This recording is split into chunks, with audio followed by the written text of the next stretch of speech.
लुगो उठा के गई तयाव अखंड मंडलाकारम जेन चरा चरो है व्यवहार नहीं इनका बदला विचार बदल के क्या होगा इन नचनिया ही है। जिस देश की भूमि बंजर है तो थार बदल के क्या होगा ये लौंडा के बचदानी है इन्हें तो भतार बदल के क्या होगा। जी के करब का तनिके जहर के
काका बाल्टी से पानी होने तने आराम से बैठे सब गते गते अब ढेर मानी हेलो बंद होता का ले वकर के बाल्टी से नहवा दी बाल्टी के पानी से ना होई होने। दीपक बाबा जो समय को बर्बाद करता है उसको समय खुद बर्बाद कर डालता है। 12 महीने की कीमत एक परीक्षार्थी से पूछे जो अपनी परीक्षा में फेल कर गए हैं। 9 महीने की कीमत एक माँ से पूछे जो 1 माह पूर्व अपने बच्चे को जन्म दे चुकी हो। 7 दिन की कीमत एक पत्रकार से पूछे हेलो हेलो 7 दिन की कीमत एक पत्रकार से पूछे जो साप्ताहिक पत्रिका लिखता हो। 1 दिन की कीमत एक मजदूर से पूछे जो 8 घंटा मजदूरी करता हो। 1 घंटे की कीमत एक प्रेमी और प्रेमिका से पूछे जो प्रेमिका के इंतजार करके बैठा हो। 1 मिनट की कीमत एक यात्री से पूछे जो टिकट कटा के प्लेटफॉर्म धरने के पहले राजधानी खुल चुकी। उनसे 1 मिनट की कीमत पूछ ले। 1 सेकंड की कीमत एक्सीडेंट होने वाले से पूछ ले। और 1 पलके की कीमत एक धावक से पूछे जिनका स्वर्ण पदक मिलना था और कांस्य पदक मिला। 1 घंटा 17 मिनट आई राजा ढोलन मऊ कहले बड़ो रहतर व्यवस्था टार देता नहीं हम तो ना चाहत रहने दीपक बाबा ना इनकर जवार हो हम कुछ बोलो तो लोग बिहान से इनका घूमे ना दे के हो मगध क्षेत्र के सुदर्शन में आई बड़ी हिंचाल करके तोरा चल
बैठे जी कमलवास कुंवर साहब बैठा अभी अभी सुंदर प्रोग्राम सुननी है ना प्रसंग कुछ बुझाई लोखी ना का गावत नहीं महाराज नहीं कर गीत बुझाई लोखी ना हमरा कहते रे तू विषय वस्तु ना गौल ना हम तो यही दर्शौनी बाबा दीपक बाबा की काली जी के पूजा करी चाहे भगवान के पूजा करी सच्चा दिल से करी अगर भगवान से छल करम तो पाँव ना जाए तो हम तो शिक्षा प्रदत्त गीत गौनी है कि काली जी के पूजा करी चाहे केहू के करी ईमानदारी से करी दिल ठीक होके के चाहे तो पूजा करी न तो कोनो फायदा मिली ना ना यहाँ के लोगों ने उठ के फालतू बोले अरे राम राम मौग हव मौग सम्राट हव हाँ ई हव ऊ हव है बताई नृत्यांगना से अपन दुगो लगावे हाँ तो ऊ इनका के बोलत नहीं कि एकर फल गइल बैकरा में जाता एकरा बुझाते नहीं ऐसन अभद्र बात ना बोले के चाहिए वो विद्वत समाज काली जी के एथे हमने के माननीय भारत के सिरमौर बाबा विष्णु ओझा जी जे मानी इनका ऐसा फालतू बात बोले के चाहिए ले चल के शर्म नहीं खियावत कोरोना में दीपक बाबा बढ़िया बढ़िया आदमी चल गए हाँ कोरोना आइलू हाँ तब बढ़िया बढ़िया आदमी निकल गई हाँ ऐसे भागठा दुनिया में 5 के लिए ले चल के कटवा दी रानी सागर में अब बताओ हम भाई रउआ के का कहनी हम अपन तो गीत गौनी शिक्षा प्रदत्त गीत गौनी के भाई भिखारी ठाकुर बेटी बेचवा के ड्रामा देखा के बेटी बेचे के पाठ बंद कर दिले हाँ बेटी बेचे के प्रथा के बंद कर दिले तो हम गौनी के 2-4 गो जवान पकानी असर पड़ जाए गीत के तो तनी हमरो गावल सफल हो जाई ऐसन गीत एकरा कहतन के हई देखो ब्यास लोग नृत्यांगना से लड़े मर्द से लड़े मर्द हो तो भाई से लड़े बाकी जानत रे हाँ ई गणतंत्र पर के मौग हो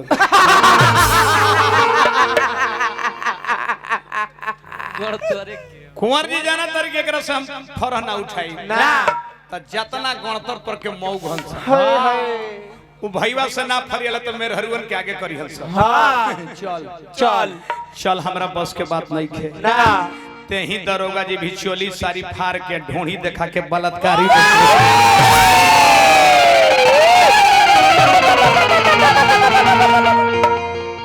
व्यवहार नहीं जिनका बदला विचार बदल के क्या होगा तिवारी बाबा रुआ आयोजन करता है बताई खाली जी भीषण भद्र बात बोले के ऊ तो ठीक है बारे इनकर लइकन का सुख तो शराब पिया तारी कहते मूत पिया मूत सुनी रे बस भाई देखो यही है कुमार खानवास एने आओ बैठो बूढ़ा बूढ़ा रह जा व्यवहार नहीं जिनका बदला विचार बदल के क्या होगा जिनका न शासन सुंदर है तो सरकार बदल के क्या होगा? क्या होगा?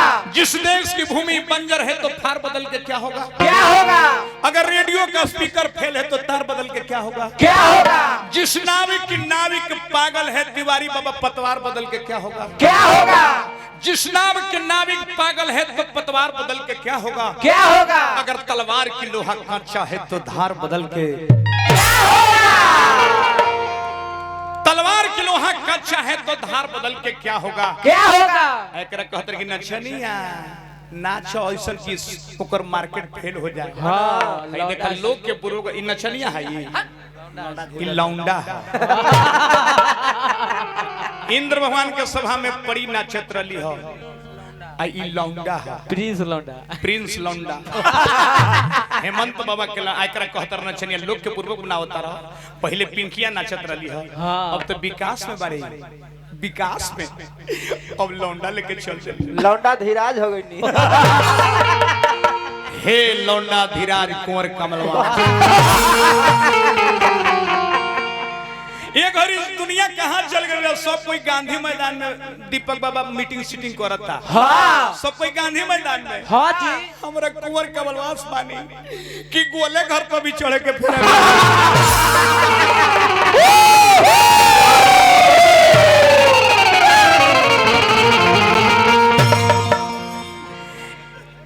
माई के बारे में कुछ जानत नहीं की ना आखिर इनका सब पूछता कि काहे पहले सीता तब राम भाई, क्या है? पहले राधे तब श्याम काहे भाई, क्या है?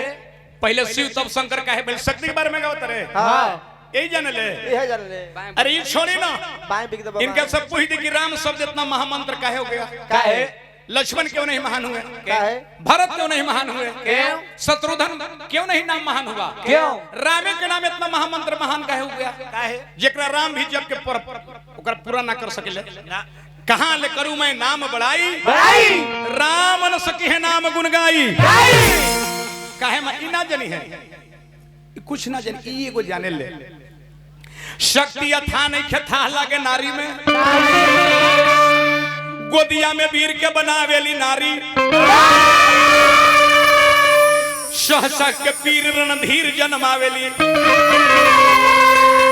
लाल के बहादुर बनावेली नारी। धरती पर बढ़ जाला घोर अत्याचार तो दुर्गा के रूप लेके जावेली नारी। कहीं काट गर्दन के माला बना के मुदई के छक्का छोड़ावेली नारी। कहीं उस सवार होके घोड़ा पधावे बन के लक्ष्मी बाई देखावेली नारी। कहते सुदर्शन के नारी हन्ना मन पत्थरों पर डूब के जमावेली नारी। यही चलते पहले सीता तब राम, पहले राधे तब श्याम, पहले शिव तब शंकर। ई का जाने ले खाली प्रकाश होइले पतवा ना उड़ैले आ चल गईले। ए भैया ओ मैया के बोला जाए आ मैया के जयकार बोला तनी एकर गाल छुअतनी टंगे टंगे टेंगे टेंगे कार हुआ जाने लो शक्ति के बारे में। ओंग एंग हिंग क्लिंग चामुंडाए बिचे ओंग क्लिंग जुमसंग ज्वालाए ज्वालाए परज्वला नमस्ते रुद्र रूपिणे नमस्ते मधुमर्दनी नमस्ते सुभस्त्र जागृत हिंग महादेवी मम संगीते सिद्ध्यम कुसुम अहंकारी सृष्टि रूपाए हिंकारी प्रतिपालिके क्लिंकारी काम रूपने बीज रूपे नमस्ते। का जाने ले रुआ ई जाने ले एगो हम बानी दुख में अमर माल पिया ऊख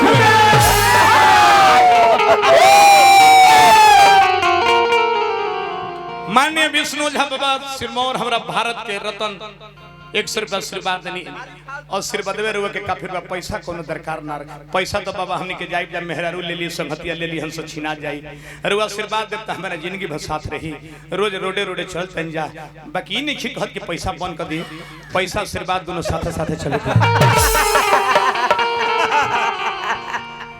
हाय हमरा के कहत नहीं कि तू का जाने ना गल हो अच्छा हम ना गौनी हम तनी बतैता कि काली जी के पूजा गाँव में कब से शुरू होती हम लोग जनती की विद्वान हो भैया तो एगो प्रकाश आवत रहे एगो तिनका ना उड़ल ए बाबू भैया के बोला जाएगा टेंगे टेंगे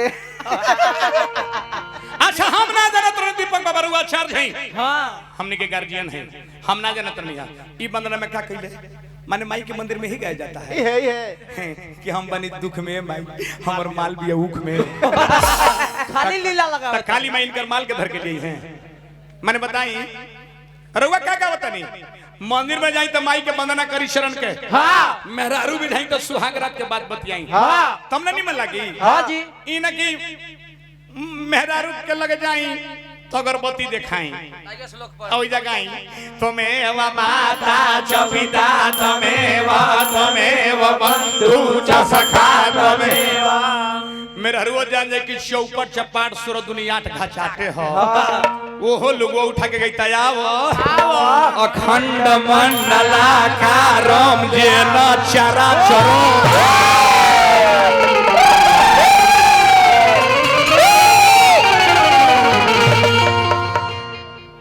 यहाँ के कहता नहीं कि हम गीत गाई लेके फिल्म में चल गई बा हां सुदर्शन यादव के राम राम जपना पराया मालापना निरहुआ के फिल्म में जाके गीत देखे वाह गीत का गोले बनी जब विष्णु बाबा बनी गीत वही सुने ले बनी कि होई देखल बेचारे मर गई के हो बलिया जिला के गुड्डू साहनी के गीत रहल हो गुड्डू साहनी बेचारे गा के मर गए कौन गीत थे मऊ कहले बनी अब इनकर लय के जवाब हम देम कि कौन गीत गेले बनी हम दाल बिना भात के तनी तले लेवा के जवाब दिहो रउआ ले के जवाब दे देब तो हम जैसे मौग बन के जाई आ ना देब हम रउआ के जवाब दे दे तनी तरुआ इतना समाज में अपना जिला जवार में पिछुआ खोल के मौग बन के ना गनी तो हम फिर मोछ हिला के जैसे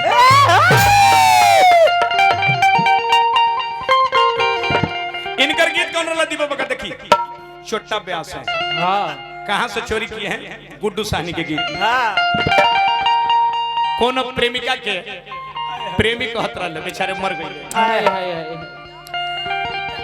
कि जाता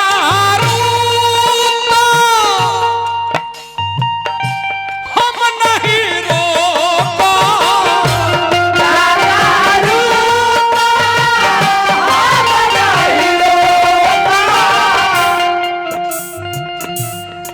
जजमान आज काल में लड़ाई धव जजमान आज काल में लड़ाई थी अपने के जजमान होई स्वाहा जाता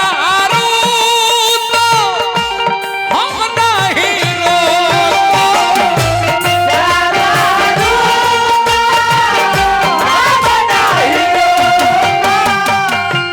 बाकी सुना हो बाकी सुना एगो काम कर दो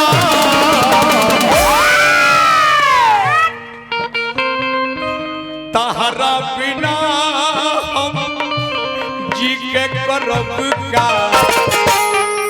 तनिके जहर के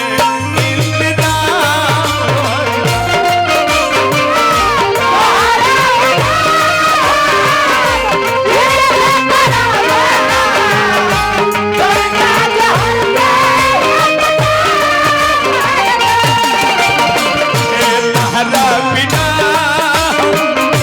जी के करब का तनिके जहर के इंतजाम कर दो